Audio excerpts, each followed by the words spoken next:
Hello friends, రేపటి Nifty analysis చూద్దాం. 23,500 అనేది స్ట్రాంగ్ సపోర్ట్లా ఫామ్ అయింది. 23,350 దగ్గర నుంచి కూడా నిఫ్టీ ఈరోజు మంచి ర్యాలీ స్టార్ట్ అయింది కాబట్టి.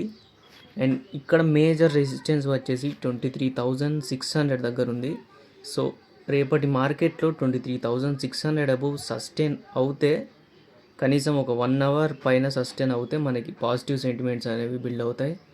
అండ్ నెక్స్ట్ 23,600 పైన రెసిస్టెన్స్ వచ్చేసి 23,800. సో 800 వరకు నిఫ్టీ పాజిటివ్ సెంటిమెంట్స్తో ర్యాలీ అయ్యే ఛాన్స్ ఉంటుంది. ఆర్ఎల్స్ రేపు నెగిటివ్గా, రేపు ఫ్లాట్గా ఓపెన్ అయిన నిఫ్టీ మళ్ళీ సేమ్ వోల్టాలిటీతో, సో 23,600 బ్రేక్అవుట్ అయినా ఇవ్వచ్చు. 23,500 బిలో కూడా బ్రేక్ డౌన్ ఇచ్చే ఛాన్స్ ఉంటుంది. ఒకవేళ 23,600 దగ్గర నుంచి నిఫ్టీ రియాక్షన్ తీసుకుంటే మళ్ళీ యాస్టీస్ సెల్లింగ్ ప్రెషర్ ఉంటుంది, ప్లస్ వోల్టాలిటీ బిల్డప్ అవుతుంది. 23,500 బిలో కూడా గ్యాప్ డౌన్ ఓపెన్ అయ్యే ఛాన్సెస్ ఎక్కువ ఉంటాయి. ఎందుకంటే ఈరోజు ఇది ఒక ట్రాప్ లాంటిది. 23,600 అబోవ్ ఇక్కడ ట్రాప్ చేసి నిఫ్టీ మళ్ళీ సెల్లింగ్ ప్రెషర్ కనబడింది 650 to 550 వరకు.